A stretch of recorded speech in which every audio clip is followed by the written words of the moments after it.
नमस्कार, दैनिक shift time में आप सबका स्वागत है। मैं रश्मि शर्मा कैमरामैन शिवम भगत के साथ।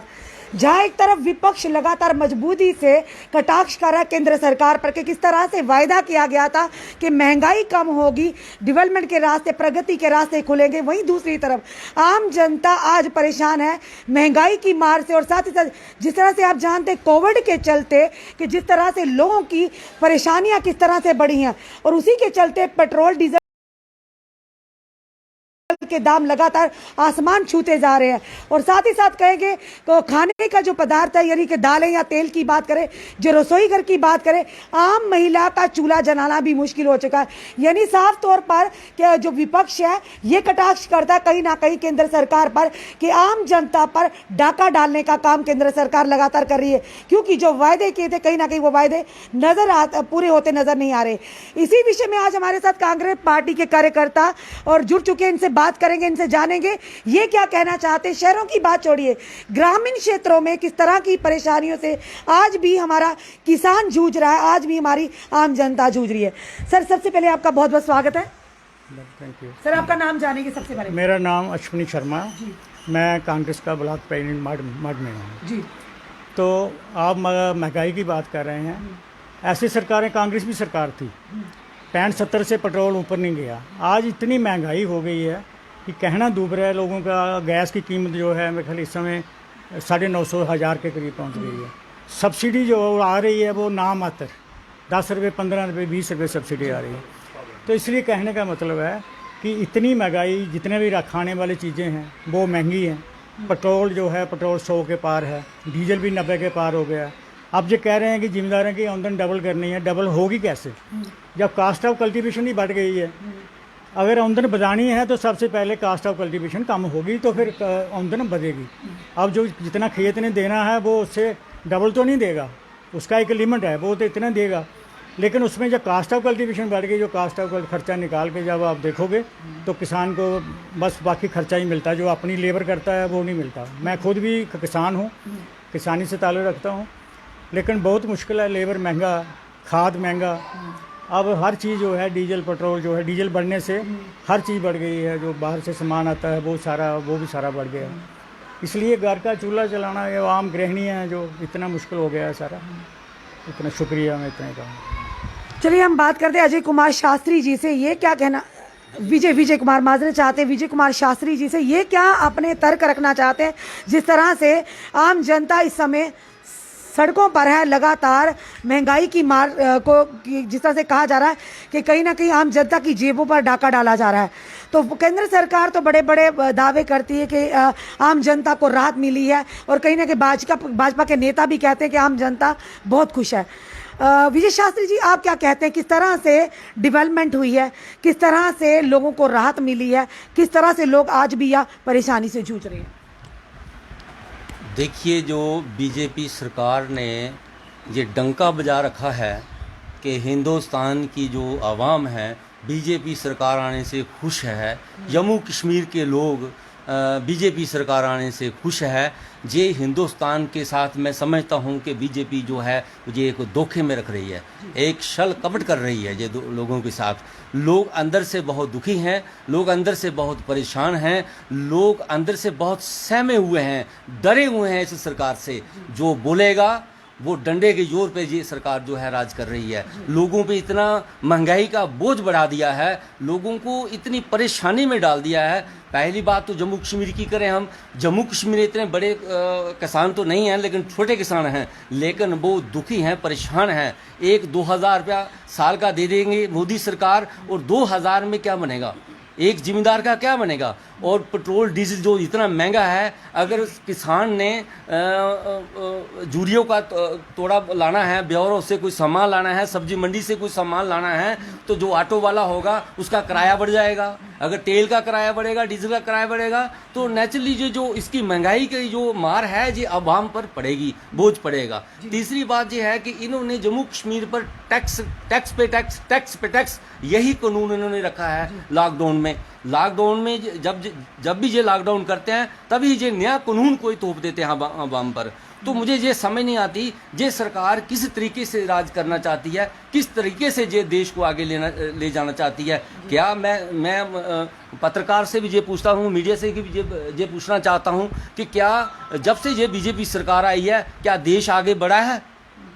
अगर राफेल की बात करते हैं तो राफेल का इन्होंने 13,000 करोड़ का जो घोटाला निकल कर सामने आ रहा है, जिसकी फ्रांस जो कंट्री जो है वो उसकी मतलब इंक्वायरी कर रही है, तो वो भी एक दिन सामने आ जाएगा। कहाँ फिर क्या होगा इनका? तो इसलिए ये दूसरे पर उंगलियां उठाते हैं। आज ये खुद घोटालों में घेरे में आ गए हैं। पर कहीं ना कहीं भाजपा तो साफ तौर पर कहीं ना कहीं कहती है कि कांग्रेस ने 70 सालों से देश के लोगों का शोषण किया, देश को लूटा है, देश विरोधी पार्टी है। तो आप कह रहे हैं कि आप कटाक्ष कर रहे हैं भाजपा पर उनका ये कहना है कि भाजपा के आने से ही आतंकवाद पर कहीं ना कहीं मिशन आलोक जो ऑपरेशन आलोक शुरू हुआ है, भाजपा के आने से ही पत्थरबाजी काम हुई है, भाजपा के आने से ही लोग खुश हैं। तो आप क्या किस तरह से लेते हैं इन सब चीज़ों? मैं भाजपा को ये पूछना चाहता हूं, मोदी सरकार को ये पूछना चाहता हूं कि 70 साल से कांग्रेस ने देश को बनाया है और आपने आकर क्या किया है? कौन सी ऐसी चीज बनाई है? कौन सी ऐसी सड़क बना दी आपने? कौन सी ऐसे कॉलेज बना दिए हैं? कौन सी ऐसी यूनिवर्सिटियां बना दी हैं? कौन सी ऐसी आपने फौज खड़ी कर दी है? जब अंग्रेज ये हिंदुस्तान को छोड़ के गए थे उस वक्त 20,000 जहाज थे और 20 ही टैंक थे हमारे पास। जो कांग्रेस है उसने कितने टैंके बनाए, कितनी फौज बनाई, कितना देश का विकास किया। इस मजदूर ने ये मतलब पत्थर तोड़ तोड़ के कितनी बिल्डिंगें खड़ी की। आज मजदूर भी परेशान है इनसे। आज मजदूर जो है 180 रुपए किलो तेल है सरसों का। आप बताओ, जो व्यक्ति 500 रुपए की दिहाड़ी लगाता है और वो आटा लेगा, चावल लेगा, जहाँ तेल खरीदेगा और जहाँ बचत करेगा, जहाँ अपने बच्चों को पढ़ाएगा, क्या करेगा? भाजपा चाहती है कि जो गरीब लोग हैं ये पढ़े ना, ये 10वीं तक इनको फेल मत करो। जब 10वीं का पेपर होगा तो ये ऑटोमेटिकली फेल हो जाएंगे, ये आगे नहीं बढ़ पाएंगे।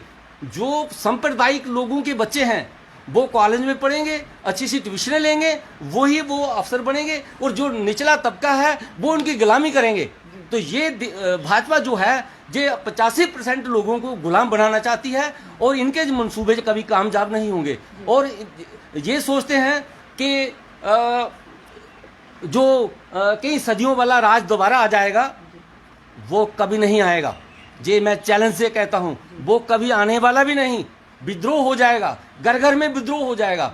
ठीक है, आज देश को जरूरत है, आज जो महात्मा लोग हैं, जो कट्टरपंथ लोग हैं, जो आरएसएस है, जो शास्त्री लोग हैं, जो विद्वान लोग हैं, जो मौलवी लोग हैं, आज उनका फर्ज बनता है हिंदुस्तान के लोगों को एक सूत्र में पिरोना और एक मंच में लाना, तभी ये देश तरक्की कर सकेगा। नहीं तो देश टूट जाएगा। ये लोग देश को तोड़ने में लगे हुए हैं। जो इन्होंने जम्मू कश्मीर का हाल किया है, जो हमारा महाराज हरि सिंह थे, वो उन्होंने जम्मू कश्मीर का सुरक्षा कवच बनाया हुआ था और इन लोगों का भला सोचा था कि बाहर का कोई जहां जमीन नहीं खरीद सकेगा, लेकिन इन्होंने इसको तोड़ के झूठी बनाया और हमारी स्टेट को तैश नैश किया। हमारा जम्मू कश्मीर में क्या, आज आप लोग कहाँ नौकरी करोगे? बाहर के लोग जहां से नौकरी लेंगे। आपकी जो केएस पोस्ट थी आप नहीं बन सकते, बाहर से आएगा।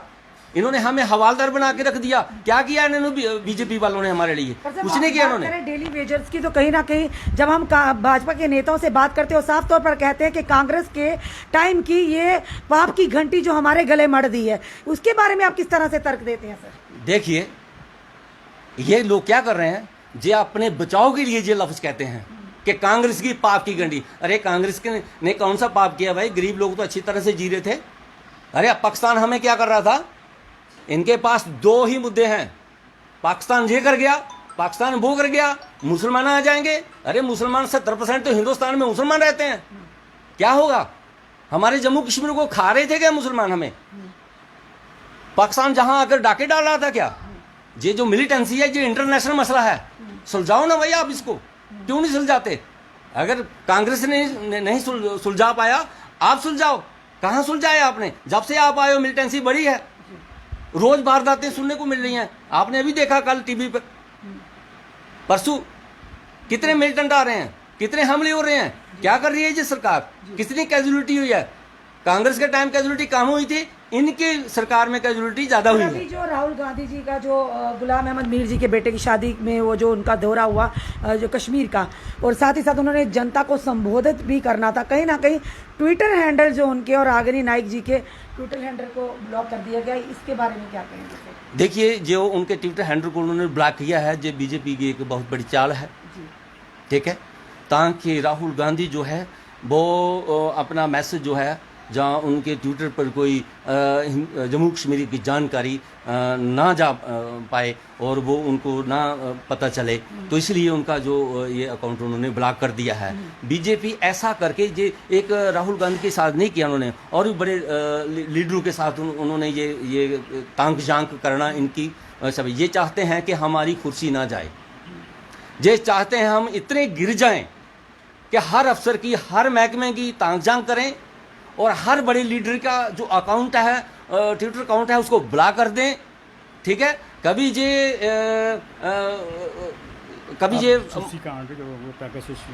कर देते हैं, ये सभी के जो है, ये जो डाके डालने का इनका जो काम है, ये बंद कर दें, और इनकी कुर्सी जो है खतरे में है कुछ। अब भाजपा जो है बुढ़ापे पे है, जब कोई जंग उम्र में नौजवान होता है ना, तो क्या कांग्रेस आज अब जवानी के दौर में आ गई है क्या सर? बिल्कुल। कांग्रेस को तो पहले लोगों ने, क्योंकि आप भाजपा की बात कर फिर भी लोग समर्थन देते रहे हैं, पर क्या अब वो वापिस विश्वास जो कांग्रेस जता पाएगी आम जनता का, ये बड़ा बिल्कुल। सवाल है। अब बहुत जल्द कांग्रेस का जो विश्वास था वो लोगों पर हैवी है, और लोग जो है कांग्रेस पर बंदावर विश्वास करने लगे हैं कि कांग्रेस सरकार हमारे लिए अच्छी थी। गरीब लोग जो है, गरीब जनता जो है, वो अब जो कांग्रेस को याद कर रही है, गांव में याद कर रही है, और ऐसा नहीं है कि मतलब लोग जो है कांग्रेस की तारीफ नहीं कर रहे हैं। वो इंदिरा ही थी जिन्होंने मिलिटेंसी को चुनौती दी थी, जड़ से उखाड़ दिया था, ठीक है, कांग्रेस ने मिलिटेंसी को। लेकिन सवाल यह है, इन्होंने क्या किया है? इन्होंने जहाँ तो मिलिटेंसी दिखाई है, जहाँ पाकिस्तान दिखाया है, यहाँ युद्ध के रास्ते दिखाए हैं। इन्होंने ना अमन शांति, अगर अमन शांति इन्होंने कहीं से भी कोई हुई भी हो, लेकिन अंदर जो गृह युद्ध छिड़ा हुआ है आवाम के अंदर, जो आवाम परेशान है, परेशान है, मैं आपसे ये पूछना चाहता हूँ कि जब लोगों पर तंत्र हैवी हो जाएगा तो लोग क्या करेंगे? लोग उस वक्त ये करते हैं, उस सरकार के खिलाफ सोचना शुरू कर देते हैं। आज किसान का जो मुद्दा है, कब से वो लंबित पड़ा हुआ है, किसानों का मुद्दा उन्होंने आज तक नहीं सुलझाया। और मैं ये कहना चाहता हूँ मीडिया के माध्यम से सरकार को, लोगों को, जो बड़े लोग हैं, विद्वान लोग हैं, मैं उनको ये कहना चाहता हूँ, जो बॉर्डर पे लोग रहते हैं, गांव में लोग रहते हैं, जो किसान हैं, किसान का बेटा जो है, कोई डीसी है, कोई आर्मी में है, कोई सीआरपी में है, कोई आपकी गार्ड बनकर आपकी सुरक्षा कर रहा है सेंटर में, वो किसान का बेटा है। किसान जो है आंतरिक सुरक्षा कर रहा है, बॉर्डर की सुरक्षा कर रहा है, और हिंदुस्तान के जो बॉर्डर हैं सभी की सुरक्षा कर रहा है। वो किसान का बेटा है ना, तो किसान अन्नदाता है और ताकतवर भी है। यही लोग सरकार बनाएंगे और यही लोग इसी सरकार को गिराएंगे। चलिए सर, इनसे सर से जानते हैं। सर आपका नाम? मेरा नाम जनकराज है जी। जनकराज जी, आप क्या कहना चाहते हैं? किस तरह की नीतियां चल रही हैं, किस तरह की आम जनता का माहौल इस समय जम्मू कश्मीर का बना हुआ है, और कांग्रेस किस तरह से अब उभर कर आएगी? क्योंकि कहीं ना कहीं आपने देखा कि कुछ सालों में लगातार बेशक कांग्रेस पार्टी क्या कटाक्ष करती है, एक बड़ा ही मजबूत विपक्ष बनकर सामने उतरी है, पर कहीं ना कहीं आम जनता का फिर भी विश्वास भाजपा पर था। क्या लगता है आने वाले समय में वो विश्वास कांग्रेस जीत पाएगी? देखो मैडम जी, आने वाला जो समय है बिल्कुल ये कांग्रेस का समय रहेगा, क्योंकि जो आजकल का दौर चल रहा है और महंगाई ने इतनी कमर तोड़ दी है हर एक इंसान की, तो हर एक इंसान को सांस लेना भी बहुत मुश्किल हो रहा है। और मेरा गांव ये पास में ही है, पतियाली चक मेरा गांव है, और वहाँ पूरे मजदूर लोग रहते हैं, ना तो किसान हैं ना कुछ ऐसे दिहाड़ीदार लोग रहते हैं। और आप ही बताओ, जो इंसान मजदूर 200 आजकल का जो तेल का कीमत है 220 रुपये किलो है, और मजदूर की दिहाड़ी 400-500, वो भी आजकल लग नहीं रही। लॉकडाउन के टाइम में बहुत मुश्किल से जो महिलाएं बेचारी कैसे घर चला रही, कोई किसी के घर काम कर रही हैं, और कोई मजदूर की दिहाड़ी लग रही है, किसी की नहीं लग रही है। मैं तो बोलता हूँ बीजेपी तो वादे ऐसे कर रही है, आके ग्राउंड में आके चेक करे कि लोगों का जीना हाल कैसे हो रहा है, कैसे दुनिया जी रही है। इतनी हालत तो मैंने कभी भी देश की देखी नहीं। मेरी तो 60 साल उम्र हो गई है और दुनिया ऐसे, मेरे को ऐसा भी लग रहा है खुदकशी करने के लिए जनता तैयार हो गई है। ये जो समय चल रहा है, ये लॉकडाउन का तो एक बहाना है, लॉकडाउन का एक बहाना है। जितना लॉकडाउन करके ये फ़ायदा ले रही हैं, उतना लॉकडाउन का कोई वो नहीं है, अहम नहीं रखता है। देखो एक तो लॉकडाउन ठीक है, अगर लॉकडाउन तो है पर उसके हिसाब से गवर्नमेंट को इनकी थोड़ी सी सब्सिडी भी देनी चाहिए। अभी देखो हमारे गरीब लोग रहते हैं और बिजली का बिल हर महीने आ रहा है, और कहाँ गई बीजेपी गवर्नमेंट, बिजली का बिल ही माफ़ कर दे। और ऐसा है मैडम, कांग्रेस के समय में देखो अगर थोड़ी बहुत महंगाई भी होती थी और मजदूर की दिहाड़ी भी बढ़ती थी और हर एक सामान सस्ता होता था और दुनिया बहुत आराम से और चैन से मतलब अपनी ज़िंदगी का गुजारा बसर करती थी। आजकल का वक्त वो ऐसा चल रहा है, जिसके पास मोबाइल है वही बच्चा पढ़ रहा है। देखो कितनी बड़ी एक गंभीर बात है। और मैं तो बोलता हूँ हमारे गांव में तो बेचारे बहुत सारे पास कनेक्टिविटी नहीं है इंटरनेट की, गांव में तो है ही नहीं, सुविधा नहीं है, बिल्कुल है ही नहीं है। मैं बोलता हूँ कुछ 50% बच्चों ने पढ़ाई छोड़ दी है। इन जो 50% बच्चे हैं इनका बेलीबास कौन होगा, आप ही बताइए मेरे, कौन होगा? जो 50-60% बच्चों ने पढ़ाई छोड़ दी है, 10-10 हजार का मोबाइल कहाँ से लेगा? हमारे गांव की एक औरत है बेचारी, उसने कोई 2 महीने पहले अपने वो कान के झुमके और पता नहीं क्या क्या लेकर के उसको बिक्री किया, अपने बेटे को मोबाइल लेके दिया। ये हालत है हमारे देश की। अगर इससे ये मेरी आवाज़ को कोई सुन रहा है, कोई बड़ा बीजेपी का नेता, इस बात पर कोई गौर करे। बहुत बुरी हालत है देश की, गरीबों की, और गरीबों को चलाना बहुत ही इनके लिए मुश्किल है। लेकिन कांग्रेस के टाइम में देखो जो गरीब है, हर गरीब के पास राशन कार्ड में 35-37 किलो अनाज आता था और 5-6 किलो मतलब पर मेंबर चीनी आती थी, केरोसिन आता था, और इवन कि जिनके पास केरोसिन नहीं उसको गैस के पैसे भी मिलते थे, और इतनी फैसिलिटी थी। और ये तो ग्राउंड ऐसे सरेआम ऐसे भाषण दे रहे हैं, हमने ये किया वो किया। मेरे से आके बात तो करें हम आपने क्या किया, और बात करते हैं कांग्रेस ने क्या किया 70 साल में। मैं तो यही कहता हूँ, एक सुई एक सबसे छोटी चीज़ होती है, सुई से लेकर के, और हवाई जहाज, बड़े बड़े पुल कांग्रेस ने बनाए, और बीजेपी ने आकर के क्या बनाया, ये उल्टा बदनाम करने के लिए बदनाम करते हैं। उसने ये किया वो किया। एम्स भी तो लाया ना, राम मंदिर भी तो निर्माण किया ना, राम मंदिर का। देखो एम्स का क्या फायदा हो रहा है, बताओ गरीब आदमी को क्या फायदा हो रहा है एम्स का? बात है पेड़ की, पापी पेड़ का सवाल है। जब पेड़ के अंदर कुछ नहीं है तो सेम का क्या मतलब है? अभी वो एम तो बना भी नहीं है, दुनिया तो ऐसे ही मर रही है। एम बनने के पहले दुनिया मर जाएगी, तो सेम का क्या फायदा है? और देख रहा हूँ भाई, मोदी बड़े बड़े रोड बना रहा है, उन रोडों पर चलेगा कौन जब चलने वाला नहीं रहेगा? इसके बारे में जब उन रोड पे चलने वाला ही नहीं रहेगा तो उन पुलों का क्या फायदा है? पहले देखो ये इतने जो बड़े बड़े जो काम हैं उनको बंद कराए, आम जनता के बारे में सोचे, आम जनता के बारे में सोचे, हमको अपने देश को कैसे बचाना है। ये तो है नहीं है हिंदुस्तान ने ये कर दिया, पाकिस्तान ने ये कर दिया, फलाने देश ने ये कर दिया, हमने क्या लेना इतने बड़े देश से? जब हमारा घर ही ठीक नहीं, पहले हम अपने घर को नहीं संभाल पाए तो दूसरे से हमने क्या लेना है? पहले मैं यही सरकार से दरख्वास्त करता हूँ, पहले अपने घर को देखें, गरीबों को देखें, उनसे प्यार दें, और देश को कैसे चलाएं, गरीबों को फैसिलिटियाँ दें, सहूलतें दें, बिजली के बिल माफ़ करें, किराया कम करें, और पेट्रोल डीजल के दाम कम करें, तो फिर तो कह सकते हैं कि ठीक है, इन्होंने बहुत अच्छा काम किया है। और मेरी यही आपसे प्रार्थना है कि ये हमारा मैसेज सरकार तक पहुंचना चाहिए। धन्यवाद सर हमारे साथ जुड़ने के लिए। वाकई आपने ग्राउंड रियलिटी आज सरकार और प्रशासन तक लाई है, और वाकई ये ग्राउंड रियलिटी है हर घर की, हर जम्मू कश्मीर के जनता, खास करके ग्रामीण क्षेत्र की बात करें। सर की बात बिल्कुल सही है कि आज जनता मूल सुविधाएं चाहती है। आज जनता ये नहीं चाहती आप बड़े बड़ी कोठियों का, बड़े बड़े महलों का, बड़े बड़े बिल्डिंग्स का निर्माण करें। आज जनता चाहती है 2 वक्त की इज्जत की रोटी, आज जनता चाहती है बिजली, आज जनता चाहती है पानी, पर उसी से आज जनता वंचित है। और ये रियलिटी थी, ग्राउंड रियलिटी। संग्रामपुर में इस समय बैठे हैं हम, यहाँ के गांव की, यहाँ के सीनियर सिटीजन और साथ ही साथ कांग्रेस नेता भी हैं जो हमारे बीच, जिन्होंने आज एक आईना दिखाया सरकार को। वाकई वायदा तो किया था कि प्रगति के रास्ते खुलेंगे, नई डेवलपमेंट होगी, बेरोजगारी खत्म होगी, महंगाई दर कम होगी। पर जिस तरह से लगातार महंगाई की कीमतें बढ़ती जा रही हैं, जिस तरह से लगातार बेरोजगारी की दरें भी बढ़ती जा रही है, और ये लगता है कि कहीं ना कहीं आम जनता की जेबों पर डाका है।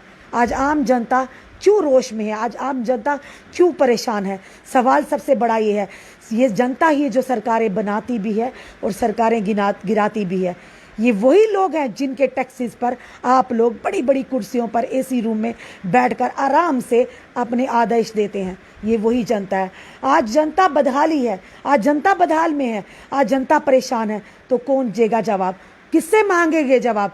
आज विपक्ष मजबूती के साथ कटाक्ष कर रहा है, सवाल उठा रहा है आज केंद्र सरकार पर।